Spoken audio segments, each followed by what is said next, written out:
Early birthday celebration kami dito kay Nadoki. Ang tagal din since last nag-playdate yung mga kids. Abaw! Sayang nga lang wala sila sis Abby and Sophie. Pero di bale, magkikita pa rin naman kami next week. Ito nga pala yung OOTD ko today. Twinning kami ng damit ni Kitty, by the way. Habang busy pala yung mga kids, ito gumawa muna kami ni Doki ng baked brie. Na-miss ko to. Actually, na-miss ko rin talaga tumambay dito kay Nadoki. Lately kasi, ang daming inaasikaso dito sa house. Meron kasing ni-renovate. Nataon din talaga na hindi mag-match yung schedule namin. Pero ngayon July, hopefully medyo makaluwag-luwag na yung schedule and matuloy na yung lakad namin. Pero nakakatuwa na kahit hindi kami madalas na magkita, parang ganun pa rin yung friendship. Parang walang nagbago. Anyways, nag-prepare nga pala si Papa nitong pusit at saka ng fish. Actually, hindi talaga ako seafood person, pero super na-enjoy ko talaga yung food dito sa luto ni Papa A. Thank you so much, Doki and Papa A. Tara, kain tayo. After ng swimming and lunch, ito, laro malala yung mga bata. Actually, hindi nga nakatulog si Kitty nung time na to. Usually kasi may nap pa rin siya sa hapon. Siguro na-miss lang talaga niya yung mga BFF niya kasi nung nag-Despicable Me kami, hindi sila din masyado nakapaglaro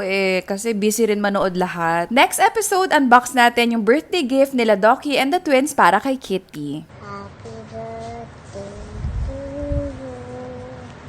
Happy birthday to you.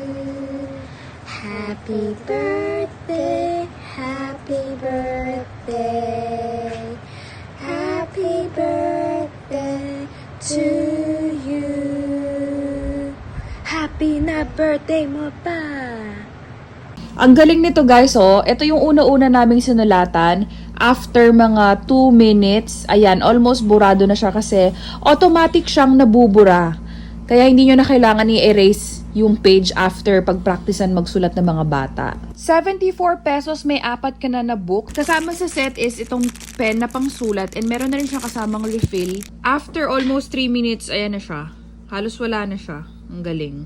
70 plus pesos siya, 4 na libro na, and ito yung isang book, alphabets.